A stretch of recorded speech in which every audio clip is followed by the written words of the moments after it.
All right, so I saw the clip. You had the watch party, GC. I mean, that's the fun thing about those watch parties, those clips that you get to see people, as we all probably did, reacting in real time.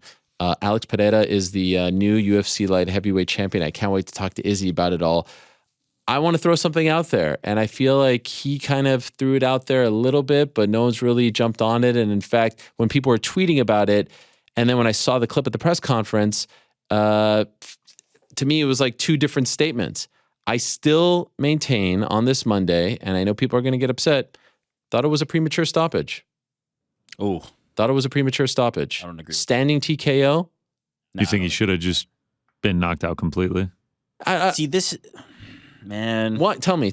Because you're going to say, wait, no, but I don't think he was truly out. No, this is nonsense. And he seems to agree. We cannot, as a community, we cannot, as a collective, continue to talk about the referee was too late, that guy took too much damage, and harp and criticize the referees for preventing, for allowing people to take damage. And then on the other side of it, be like, nah, you know what? He was getting beat around pretty bad, but I'd really like to see him go unconscious. I'm not saying go unconscious, but at least the uppercut, when the uppercut landed and like his arms went out onto his shoulders and he's clearly trying to grab him and put him in a clinch, that's when I was like, this is about to get stopped. He looked bad in that moment. Would Israel Adesanya have liked to go out on his shield? 100%. Of course. Should we be encouraging or allowing that? I will say. Am I not allowed to say I was surprised it got stopped? Standing TKO where he wasn't being rocked, like he wasn't rocked throughout. By the time it was stopped, he wasn't standing anymore. He was down. He was on his way to the floor. No, I don't think he was. What? He had his head down. He had his head down, but he was still on his feet. No, man, he was falling to the floor. Nah, come on. I listen. And I know by saying this, it will sound like Alex deserves all the credit in the world. Even though he was down 3-1, you felt at any moment that left hand connects, even his right hand, uppercut, the whole freaking, kitchen sink that he threw at him in that closing sequence. He deserves all the credit. And it's not like I'm saying this was tainted or not. I guess I should just say, I was surprised, and I think Mark Goddard is maybe the best referee in MMA right now as well. So his reputation speaks for itself. I just felt in that moment it could have gone a little longer, and we've seen fights go on a little longer. We can all 100% agree. Nothing away from Alex Pereira. That's not what your intention is in saying that, and I of course see that. But yeah, I just can't. I cannot get behind the idea that everybody is so conscious of fighter safety at this point that now we're like a guy who is clearly getting pounded out by one of the hardest hitters in MMA. We need to see him separated fully from his consciousness. I'm good with it. Like the dude was done. The dude was completely done. I can't. What about the fact that 15 more seconds left in the first round? Now that's something. Yeah, I don't even know if it was 15 seconds. I think he needed now, to be fair, 7 more seconds. The last shot, the one that really rocked him, came after the horn. Now let me be clear about that. If you're throwing a shot and it lands and the referee isn't in there, that's legal. He didn't land anything illegal.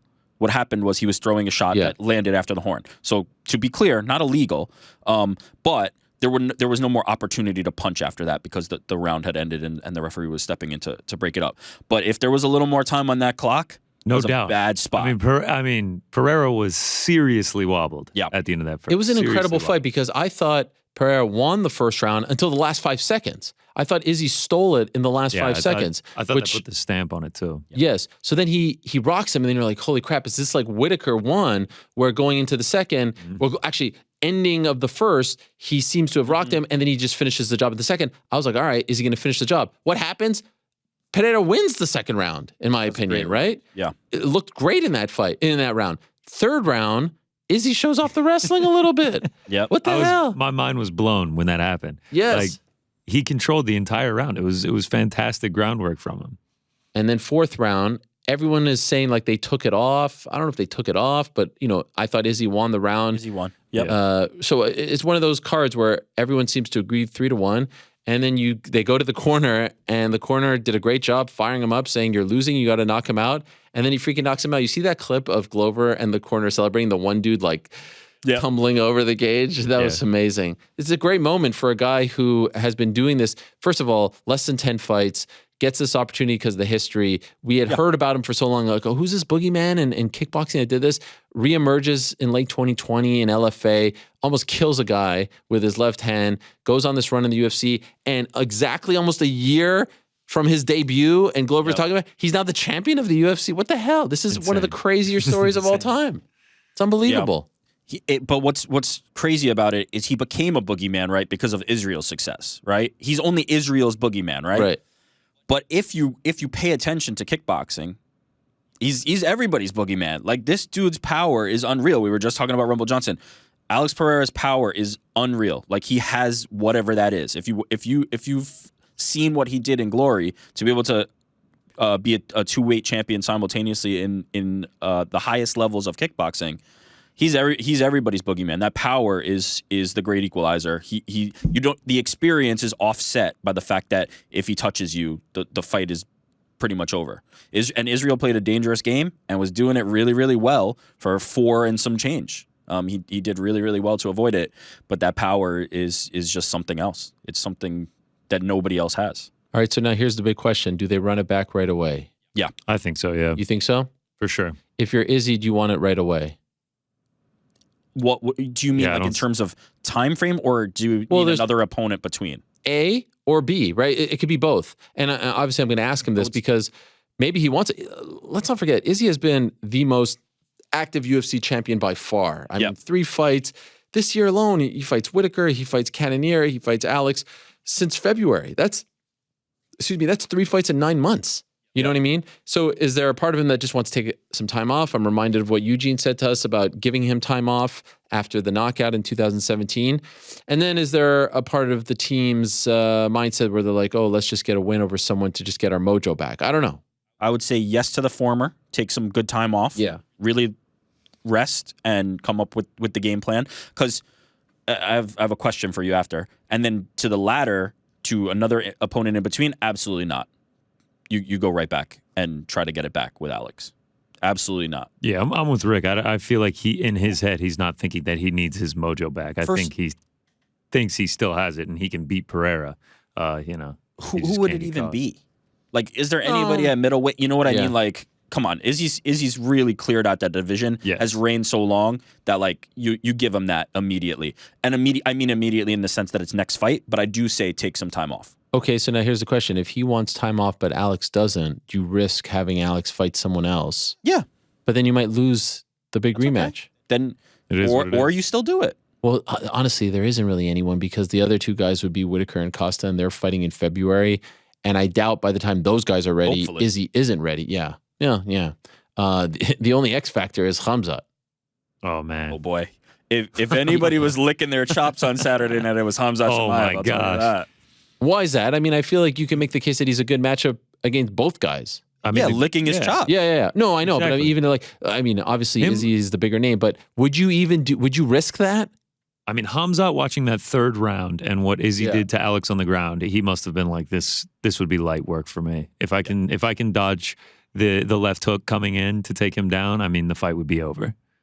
Khamzat versus Alex in January, and do it. Sign me up. But what if he loses? Then you got a fresh matchup for Izzy. You could do Izzy Alex rematch, not for a belt, and then that's a number 1 contender fight. You could do Izzy versus Khamzat. You could do you do it. You don't hold the division up for Izzy, but you give Izzy the title shot in his next fight, or maybe Alex in his next fight. I'm happy 100%. We agree that he deserves an immediate rematch. Yes. Oh yeah. For how long that he reigned and how much success that he found in that fight until he got knocked out, I think he deserves a rematch. I will say this, and I mean, Alex coming back in 2 months seems like a bit of an ask. Yeah. And we predicted this. I'm starting to see the revisionist history on Izzy. He wasn't an all-time great. He's Orny. He's the 2nd best middleweight of all time, and I say that with love to Chris Weidman. Career's also not over. Well, that too. Hey, the story is not done being written for him. It's just amazing how people go back and be like, so he lost to Jan. Now he lost to Alex. He can't get by this guy, Alex Pereira. The Cannonier fight was bad. This and that. Like, silly. Fuck out of here. Nonsense. It's ridiculous. I mean, it's not even worth talking about. Yeah. Like, if that's your position, don't watch this sport. How about how he's handling it? Incredible. Now, I will say, You didn't like the jacket? No, I love the jacket. That would be the worst take of anyone if they didn't like the jacket. The jacket was sick. Mentally, this is a tough hill to climb. Yeah. This is a really tough hill to climb. Not only have you lost to him 3 times, but the last 2 times you got knocked out cold. First one cold, second one questionable. Early stoppage from some. Dicey. Not me. But that's a tough mental hill to climb. For Izzy's got some tough sledding ahead of him and some real soul searching. This was the question I wanted to ask you earlier. I was watching it in the arena. Was Izzy did it seem like Izzy was in complete control? Was this a good Izzy performance? Because in the press conference, a lot of people were asking Dana White, or actually, I think they were asking Izzy. This was one of your best performances. Did it feel that way? Because it didn't feel that way from cage side. No. I mean, like I said, he almost lost the first round. Okay. Well, I thought that was like a 50-50 toss-up, and then... Yeah, it was a 50-50 round, and the stamp to me, was the very end. In my opinion, 5 more seconds, and if it's just like a mundane 5 seconds, Alex wins that round. Okay. Now, who knows how he responds in the second, but I wouldn't put this... I mean, he's had some virtuoso performances. Yeah. Yes. Whitaker won was incredible. Brunson. The Costa fight. Costa was undefeated going into that This was not an all-time performance. I think the point was that it was complete from a grappling. You know, he showed off more of the grappling. But I did feel like that didn't look like the best Israel Adesanya to me, which could be hopeful, right? If you're Israel Adesanya, you go back, you clean a few things up, and you were winning 3 out of the 4 rounds, and then you go into the 5th. I think there's a real strategic way that you could look at this if you're Israel Adesanya and Eugene Berriman and his other coaches and go, wasn't my best night. On my best night, I win this fight, and you know, take that with you. But you also have to think about the fact that the last 2 times you were in there, he cleaned your clock. Yeah. What you're saying, like, he's been knocked out in the last 2 times. He's lost 3 times over. And then when he was in studio for the interview, he's talking about this is one of the best training camps he's had yet. You know, he feels so amazing. It's sort of like, what adjustments can you make? What improvements can you make other than just avoiding that shot? Because I'm with you, Rick. I think the mental battle that is in front of him to get the belt back is a lot. Which will make this fight, if it goes down in 2023, one of the biggest fights of the year. Oh, yeah. Right? Yeah, I mean, it's... like for how good that fight was leading up to the knockout, I mean, and then obviously the knockout itself, it's must-see TV. Like if you do it International Fight Week or something like that, it would be gigantic. Whew. And by the way, let me just go back and say, even though I don't think it was one of his greatest performances, I thought it was a great performance considering the opponent. I never thought that he would, skunk Pereira because Pereira's so good, because he is such a great striker, because he has the history. So come 3rd and 4th rounds, going into the 5th, I was like, all right, Izzy is rolling right now.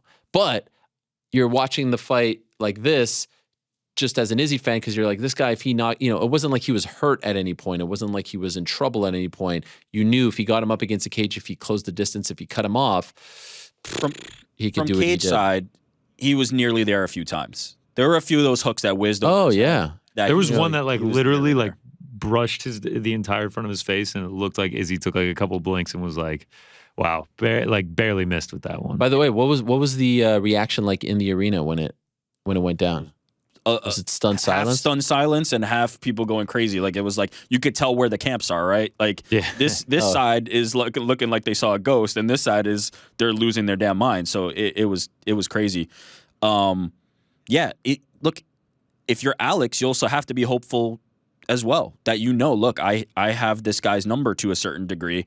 He's able to back Izzy, or in this fight, he was able to back Izzy into up against the cage, put his back on the cage a lot. Yeah, consistently. A lot. I was nervous throughout the entire fight because of that. How often he was pressed up against the cage. Didn't see it playing out that way. Expected Izzy to be a little more light on his feet, circling a little bit more.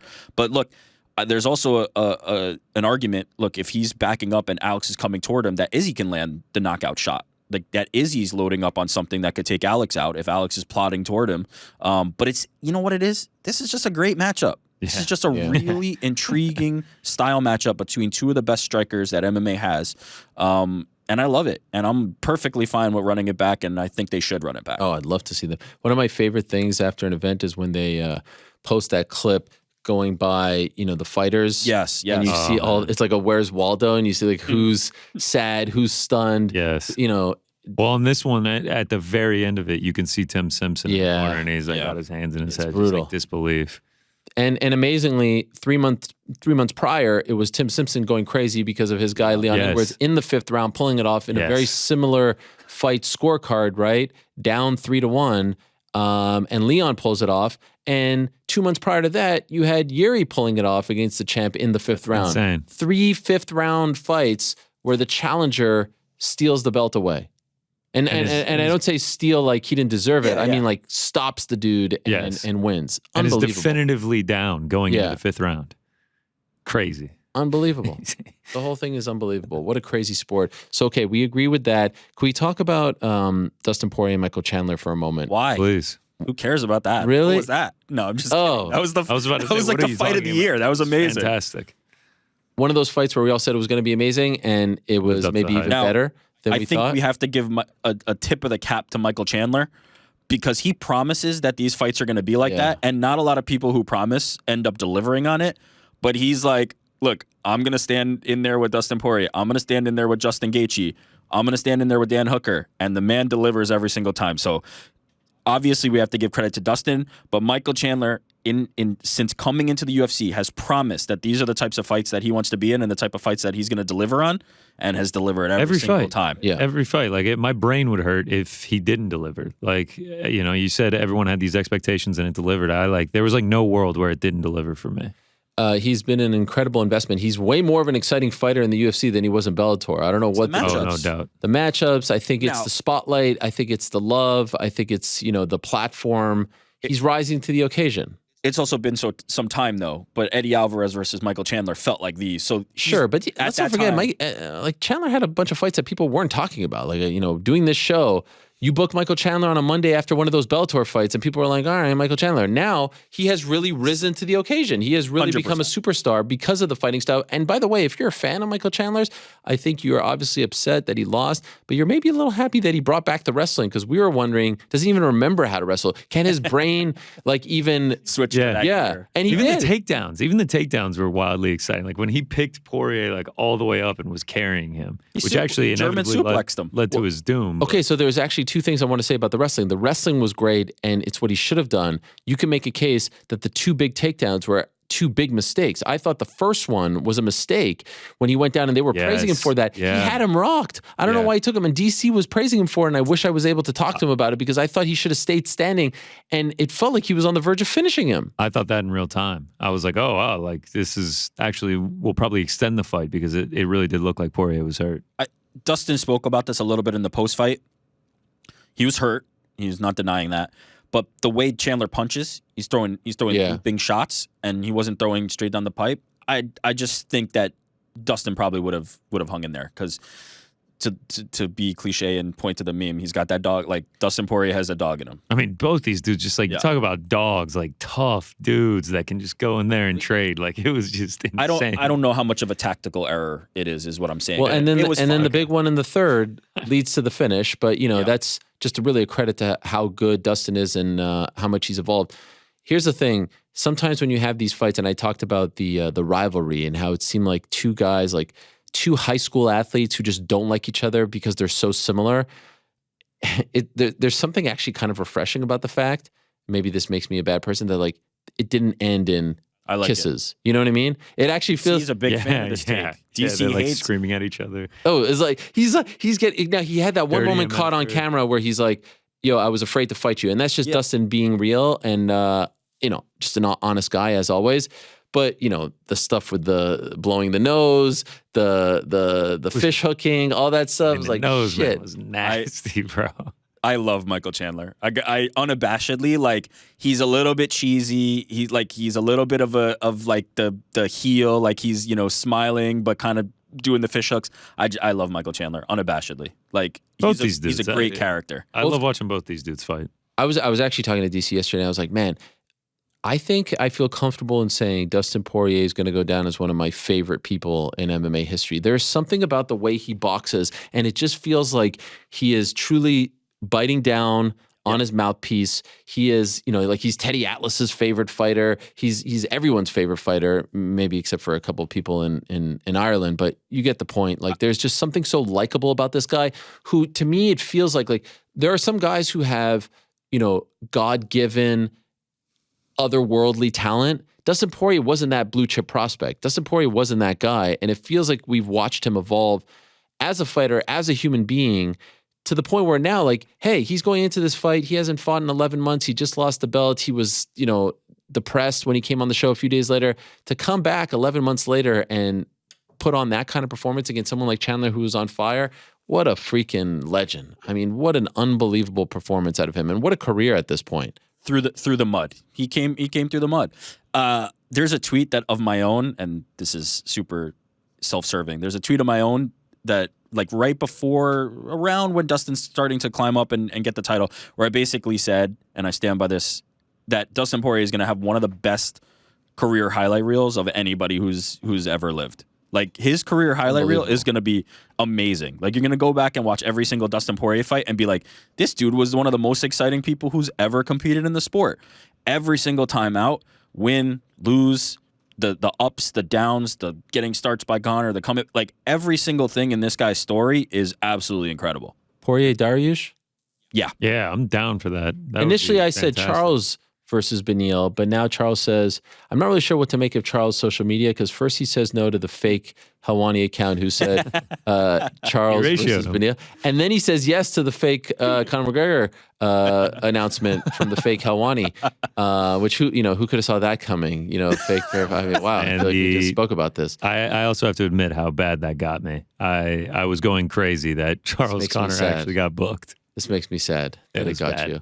Oh, it got me bad. But it seems like he wants some time off, unless it's a Conor McGregor fight. So he deserves it, and probably Poirier needs some time off too after a fight like that. But Poirier, I think Poirier would get back in there. Honestly, Poirier has a new lease on life now, 100%. Right?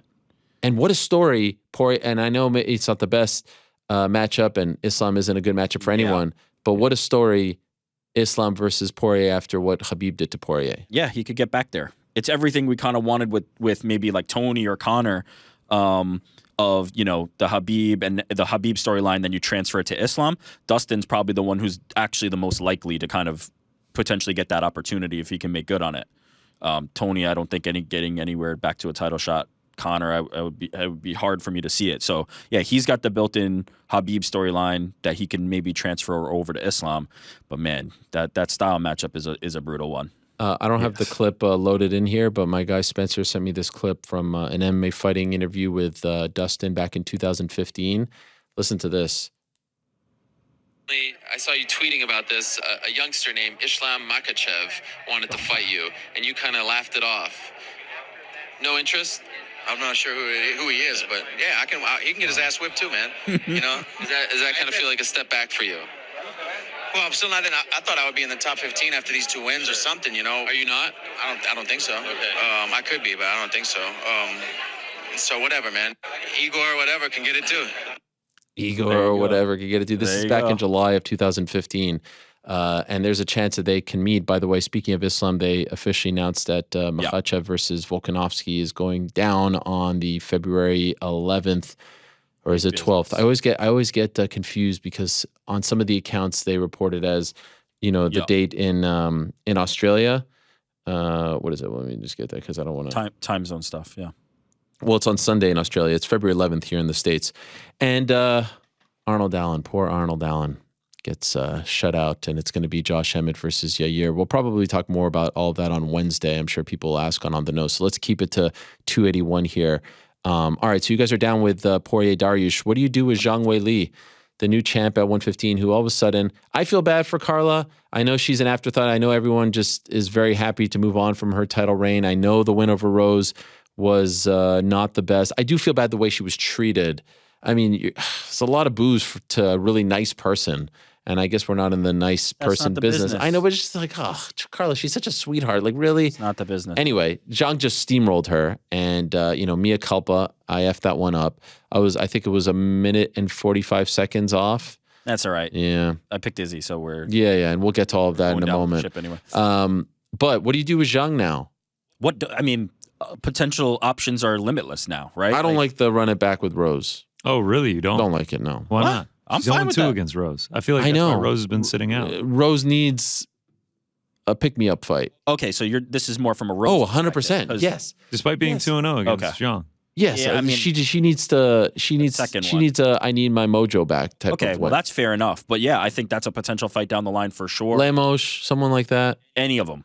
Zhang just gives this a fresh coat of paint. Like it's now it's a race car that's ready. And I don't know how long you need in advance. There's rumors of this happening in 2023.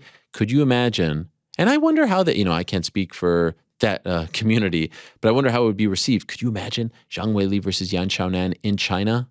It would be insane. But I think Zhang versus anybody in China is just going to be. But Chinese fighter versus Chinese fighter in China. I don't mind that. I think that historic. Would be fantastic. And not like a gimmick thing. It's very justifiable to give it to Yan. Yeah, she's great. She's really good. How the hell did Zhang Weili become this beast? I mean, I know that when she beat what?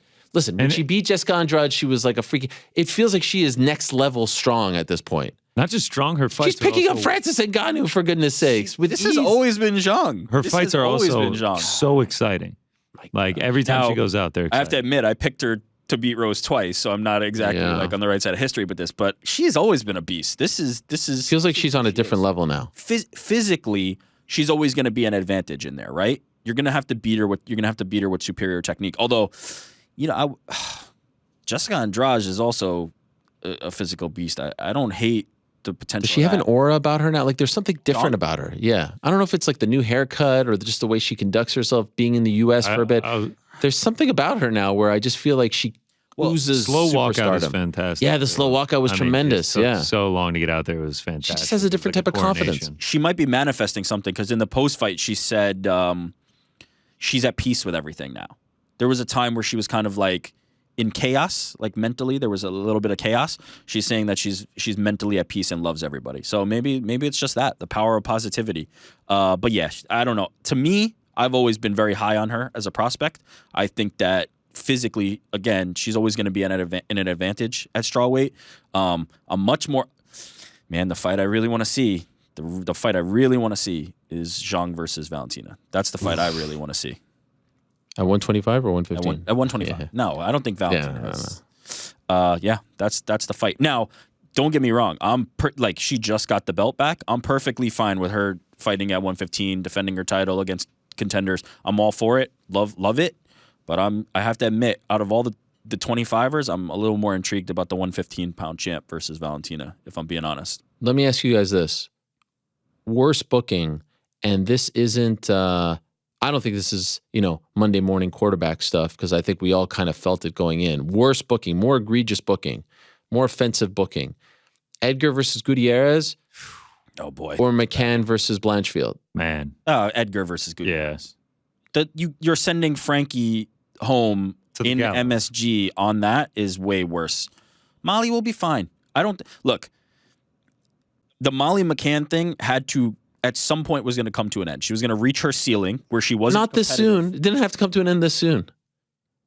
You could have given her another top... roll her right back out in March in London against somebody. The momentum has been halted. Going to end. It was going to end. It was going to end, and, I mean, you gave her the chance that if she was able to get past Erin Blanchfield, then, I mean, the sky would have been the limit. You could have given her a lower-ranked person and just thrown her into a title fight against Valentina on that UK card. Oh, boy. You could have done it and tried to squeeze everything out of that lemon. Would it not have just been the same result against Valentina? No, I can't. I guess, but you would have been able to promote her in a title fight. These are what do you line Valentina versus Molly McCann at minus 1,000? Valentina? I'm just saying she was on a roll. I mean, you've got all these people going crazy over her. She was on a roll. Oh, she's a fan favorite, no doubt. But she'll still be a fan favorite. Put her on the London cards, and people will love to watch her. We're talking about sending a legend out. Sad versus ending Molly. I agree. Winning streak. That was never going to go any other way. I'm just saying, what was a more egregious booking? Yeah, it's Gutierrez. I mean, by the way, who was a bigger favorite? Loaded. It was Blanchfield. So to me, that's a worse booking. I think that's more. They both looked minus. They both looked like minus 5,000 favorites. Can I tell you something? And I slacked it to you as he was walking down, as Frankie was walking down. I slacked it to Eric. I was like, he looks really old. And then you have the shot of his family, and it's like his little daughter sitting there, and I just wanted to start crying before. Is this even a question? That we know the answer. Listen, obvious. This is the saddest. It was the saddest thing. This is the saddest thing. Why? Frankie deserved better than this. Let's be real. Why did they have to do this? And you know what? You know what pisses me off even more? They asked for Chris. His team asked for Chris. So then look, then nobody has to feel bad, right? Yeah. If you're Frankie Edgar and you say, I want this guy, let's do it, then you know what? He was comfortable with the result. Let's move on from it. Unfortunate ending to a legendary career. But yeah. And it was such a great performance by Chris, too, and it was such a fantastic knockout. Yeah. It just was unfortunate it was against Frankie because it's like I kind of felt like just sad and like it wasn't the normal get up and go crazy, knee to the face, just out cold knockout. But yeah, sad ending. Why couldn't he have fought a Rafael Sensao? Yes. Well, you just said it. He asked for it. That would have been great. No, but I'm saying, if you love this guy, if you're looking out for his best interest, I wanted to jump through the screen. DC talking about it. I should have had you guys on at that moment. This is the way it is in fighting. The legends, they have to go out this way. No, they don't have to go out this way. First of all, he didn't go out this way. Number one, DC himself didn't go out this way. And number two, they don't have to go out this way. What's wrong? This isn't pro wrestling. Look, I'm the first to always try to implement pro wrestling ideology into MMA. In this regard, Ric Flair leaving Memphis on his back isn't the same as Frankie Edgar getting brutally KO'd at MSG. It's a totally different mentality. And so he's using old school pro wrestling booking to apply to MMA, which is a very dangerous and serious thing. It doesn't have to be this way. I will grant you that. 100% strong agree. But on the flip side of that coin, if Frankie Edgar's wish to the UFC was, this is the person I want for my last fight, I'm good with it. That's what he wanted. I'm good with it. His team maybe should have changed that up because that didn't look like a good matchup for him. But I don't know about him specifically. We're not on the best of talking terms at the moment. But if this is the fight he wanted and they granted him the fight he wanted, I'm cool with that. I'm completely cool with that. It's crazy. I can't believe it. First of all, like bad matchup, younger guy on a roll. But yes, it does not have to be this way. And You're right. And you feel for Chris because I feel like he's not getting the credit for this win because everyone's just so sad about it. Yeah. You know what I mean? It was a fantastic performance, though. I mean, I think if he was fighting anyone, he would have looked great. He looked fast. He looked powerful. He looked great in there. We didn't look good. Parlay Pals? I mean, if let's you just count up, we go by how much we missed it by, we didn't miss it by much. Let's just go over this half in of it. 4 seconds, can we? I mean, I don't know what. Let's put it up there. Yeah. Confidence is at a real low right now. I mean, confidence has been low for a while, though. No, it is really low. Wow. Frank speaks up for the first time in 52 minutes. Hey, I've been told to be quiet. Who told you to be quiet? Friday is not today. You wouldn't shut up on Friday. Today is a whole new day. Yeah, it's a Monday now. Yeah. Green next to my name again. I like having a green next to mine. Wow, you guys are really. There's a lot of this. There's a lot, and I did a negative 160. I mean, there's a lot of. I feel like there's some cracks or some fissures right now in the foundation of the parlay. I'm trying to keep it together. Actually, Eric and I were sidebarring, and we were wondering if should I just bow out? I don't know. Wow, I was feeling. Wow. I can't be associated with it. I mean, I refuse to give up on this. I don't know about you guys. They ride it till the losses. wheels come off. Yeah. Well, the wheels are off, Frank. Double digits is when the wheels have come off. Listen, this week it's hittable. I think we can hit one this week. I think what we need to remember. You pick the most confident play you have on the entire card. Yes. That needs to be the rule when we go into this. The I will be shocked if this doesn't happen outcome. The fact that no one chose Blanchfield. I know. The fact that no one chose Zhang is. Well, I picked that fight, but I guess. Yeah. Yeah. I thought Carlo hang a little longer. I'll put my hand up on the Blanchfield thing because I did it. You also asked if we wanted to ride Izzy. There's obviously no blame there. It would have been fun. He looked great for 4.5 rounds. Last week I was like Maverick and then I ended up passing on Maverick, and then this week I was like Blanchfield or Izzy. I should just take it instead of trying to. Would you just trying to be generous? I might have inadvertently not been generous. Forget generosity. Come in with a couple picks that you just cannot see losing. Like the Reyes span does not go the distance I was as confident could be in. Now, granted, that's how we all need to feel about these picks. I was pretty damn confident in Izzy. I'll say that. I was pretty damn confident in Izzy. And I think that bore out. and I picked Usman in the other parlay. I was pretty confident in that one too. So get back on track. It feels like math speaking wise, like we should have hit one by now. 8 straight. It's like it's a horrible feeling. By the way, it's like a gut punch. Four fight. I'll remind it. I think I've done this every week now. 4 fight parlays are very hard. I know, but in a vacuum, like how 8 straight is tough. We're now also, in the negatives now. This is now a losing practice. No, not yet. We're gonna get it back now. 5-10. We were 5-2 at one point. Let's all keep that in mind. Oh my God, how did you do? I did good. Yeah, you did good. Yeah, yeah. Let's get into it. Singles, 6-3. I mean, Hooker looked great. You know, Zhang Esparza not going. That was a crazy fight. Yeah, I mean, Poirier, that was a wild game plan from him. That was some meme stuff. But yeah, did good on the singles. 3-3 on the parlays, but obviously because they're all pretty big plus money or greater, not as much risk on them, we still went plus there. So green in the singles, green in the parlays, up a little bit over 3 units for 281, back up over 50 for the year, back up over 60 all time. So yeah, it was pretty good. DraftKings, look at this handsome man, Lochnar, looking great. He wins over $100. So shout out to him. And then, I'll quickly run through some big hitters, give some shout outs. Some people made some money on 281. Not us. Yeah. Well, I did. Parlay Pals. Sorry. Wow. Okay. Again, here's the thing. Seems like there's some division. That's all. We just got to get one win back. And then I think all the division starts to dissipate. All right. London UFC, we could have used some of his strategy in this one. I mean, plus 123,120. He goes Poirier by submission round 2 or 3. Zhang by submission round 2 or 3. And then Alex Pereira just to win. Gets it odds boosted. Turns £4.29. What is it? Cents? I don't know the currency either way. He turns $4.29 into 5,281. Keep it moving. Plus 23,080. This is a strictly doesn't go to a decision or does go to a decision parlay. $1 into 231. Cameron, shout out to him. Fantastic performance.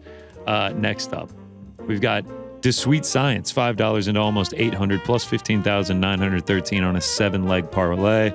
I mean, just fantastic stuff from him. Yeah. As we keep it rolling, Mr. Darcy, $5 into 636 plus 12,739. He goes Carlos Ulberg over 1.5 in Poirier Chandler, Weili Zhang, and then Alex Pereira to win in round 5 to finish off the parlay. I can't imagine the scenes that he had when he hit this parlay.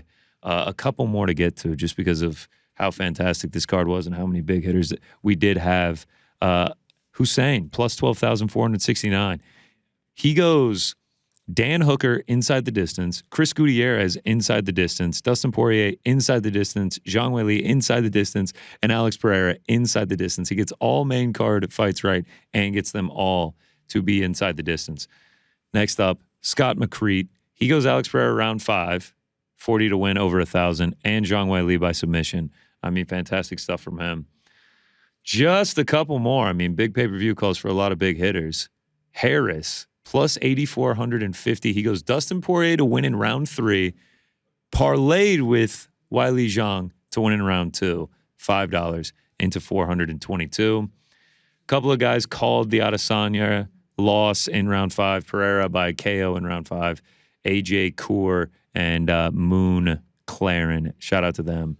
And then last but not least, Cody ETH1. He goes Dustin round 3, parlayed with Weili Zhang by submission, $75 into 7,500.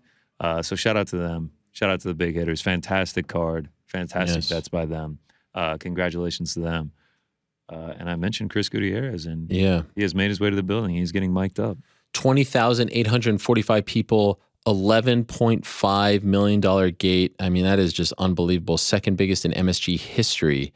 And a lot of big performances, a lot of big winners. Carlos Ulberg with the big win in the first round over Nikolai Negumereanu. That's Ulberg, man. I mean, Black Jag is the man. Ladies' night, it was an incredible night for him. Montel Jackson beat Julio Arce. Michael Trezano beat Chung Sung Woo.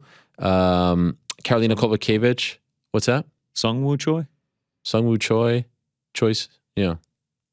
Did I screw that up? I'm just reading it off Tapology here.